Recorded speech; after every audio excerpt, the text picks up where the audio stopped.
అబ్బో ఇక్కడ కేజీ చీరలు కొంటే అర కేజీ చీరలు ఫ్రీ అంట. మంగళ్య షాపింగ్ మాల్, కేజీల్లో సేల్, టన్నుల్లో ఆనందం.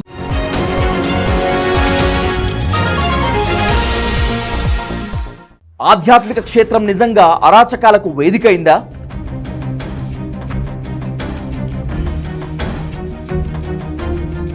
పాప ప్రక్షాళన జరగాల్సిన చోట పాపాలు చేసింది ఎవరు?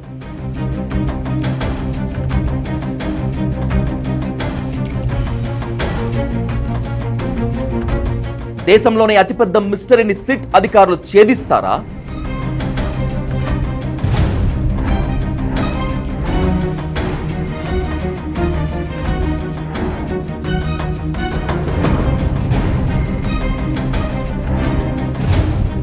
ధర్మస్థల దక్షిణ కన్నడ జిల్లాలోని ప్రముఖ పుణ్యక్షేత్రం. అలాంటి పుణ్యక్షేత్రంలో ఒళ్ళు గగురు పొడిచే దారుణాలు ఎన్నో జరిగాయని ఓ విజిల్ బ్లోయర్ పోలీసుల ముందుకు వచ్చాడు.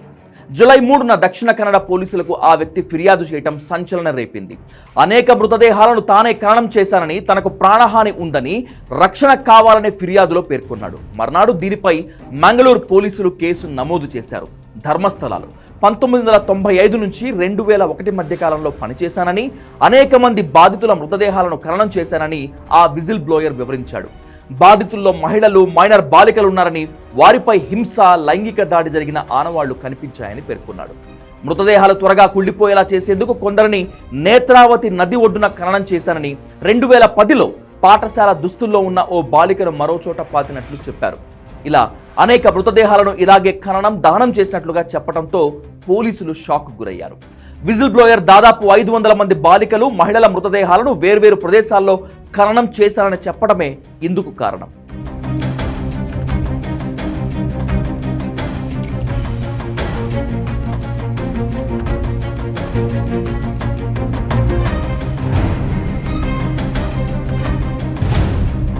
విజిల్ బ్లోయర్ చెప్పిన వివరాల ప్రకారం ఓసారి తన కుటుంబానికి చెందిన ఓ మైనర్ బాలికను పై అధికారులు లైంగికంగా వేధించారట. దీంతో ధర్మస్థల నుంచి 2014లో పారిపోయినట్లు పారిశుద్ధ్య కార్మికుడు చెప్పాడు.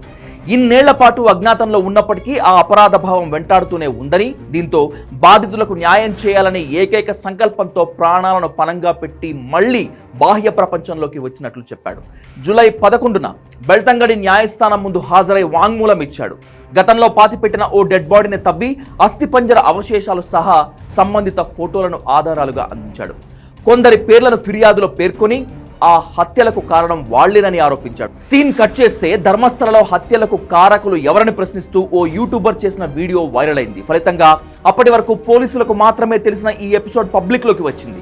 దీన్ని తీవ్రంగా పరిగణించిన దక్షిణ కన్నడ పోలీసులు అసత్య వార్తలు వ్యాప్తి చేస్తున్నారనే అభియోగాలపై ఆ యూట్యూబర్పై కేసు నమోదు చేశారు.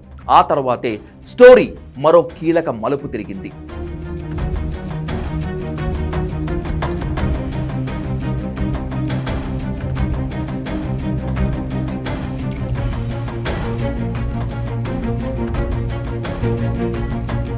యూట్యూబర్ క్రియేట్ చేసిన వీడియో విపరీతంగా వైరల్ కావడంతో బాధితులు బయటకు రావటం మొదలైంది. 2 దశాబ్దాల కిందట తన కుమార్తె తప్పిపోయినట్లు చెప్తున్న ఓ మహిళ, నేను DNA పరీక్షలకు సిద్ధమంటూ ముందుకొచ్చింది. 2003లో స్నేహితులతో కలిసి ధర్మస్థలకు వెళ్లిన MBBS విద్యార్థిని అనన్య భట్ కనిపించకుండా పోయింది. ధర్మస్థల అంశం తెరపైకి రావడంతో తన కుమార్తె మిస్సింగ్ కేసును దర్యాప్తు చేయాలని కోరుతూ తల్లి సుజాత భట్ దక్షిణ కన్నడ పోలీసులకు ఫిర్యాదు చేశారు. అప్పట్లో ఫిర్యాదు చేస్తే పోలీసులు పట్టించుకోలేదని, తనను బెదిరించి పంపించారనే ఆవేదన వ్యక్తం చేశారు. మరోవైపు 2012లో సౌజన్య అనే విద్యార్థిని రేప్ అండ్ మర్డర్ కేసు స్థానికంగా పెను సంచలనం. ఈ కేసులో నిందితులకు శిక్ష పడాలని కోరుతూ పౌర సంఘాలు, ఆమె కుటుంబ సభ్యులు, విద్యార్థి సంఘాలు కొంతకాలంగా ఆందోళనను ఉధృతం చేశాయి. ఈ కేసులన్నీ విజిల్ బ్లోయర్ దెబ్బకు మళ్లీ తెరపైకి వస్తున్నాయి. ఇదే సమయంలో సామూహిక సమాధుల వెలికితీత జరగకూడదని, ఈ వాదనలు నిజమైతే ఎవరి పేర్లైతే బయటకు వస్తాయో వాళ్ళని రక్షించాలనే పోలీసులు ఒక వ్యూహాన్ని అవలంబిస్తున్నట్లు కనిపిస్తోంది.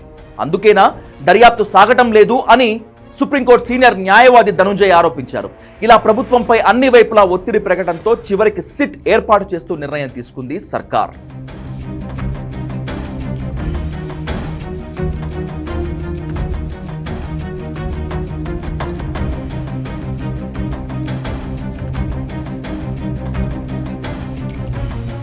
సిద్ధరామయ్య ప్రభుత్వం ఏర్పాటు చేసిన సిట్ కు డీజీపీ ర్యాంక్ అధికారి ప్రణబ్ మహంతి నేతృత్వం వహిస్తున్నారు. ఈ టీంలో సీనియర్ పోలీస్ ఆఫీసర్లు కూడా సభ్యులై.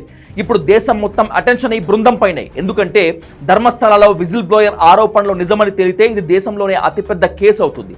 ఈ కేసులో సిట్ నెక్స్ట్ ఏం చేయబోతుందనేటువంటిదే ఇప్పుడు అసలు ప్రశ్న. ఈ కేసులో 4 ప్రశ్నలకు సమాధానాలు దొరకాల్సి ఉంది. 1995 నుంచి 2014 మధ్య ఇన్ని హత్యలు జరిగితే ఇప్పుడే ఎందుకు బయటకొచ్చి చెప్పారనేటువంటిది మొదటి ప్రశ్న. ఇంత భారీ సంఖ్యలో బాలికలు, మహిళలు అత్యాచారానికి గురై హత్య చేయబడితే ఆ స్థాయిలో కేసులు ఎందుకు పెట్టలేదు, బయటపడలేదనేటువంటిది రెండో ప్రశ్న.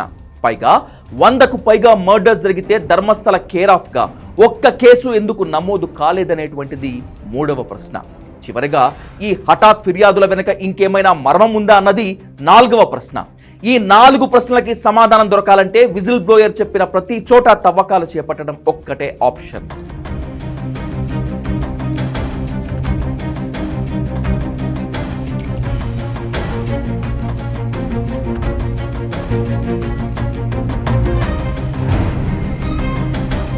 ఈ కేసులో విజిల్ బ్లోయర్ చెప్పిన సంఖ్యలో గనుక మృతదేహాల ఆనవాళ్లు దొరికితే అసలు కథ అప్పుడు మొదలవుతుంది. దొరికిన అస్థిపంజరాలన్నింటికీ DNA పరీక్షలు చేయాల్సి ఉంటుంది. పాత ఫిర్యాదులు ఏమైనా ఉంటే వాటిని డీకోడ్ చేసుకుంటూ ముందుకెళ్ళాలి. పైగా ఇది ఓ మత క్షేత్రం కాబట్టి సున్నితమైన వ్యవహారం. సో ఈ కేసు ఎక్కడి వరకు వెళ్తుందో, ఎక్కడ ఆగుతుందో అంచనా వేయటం కూడా కష్టమే.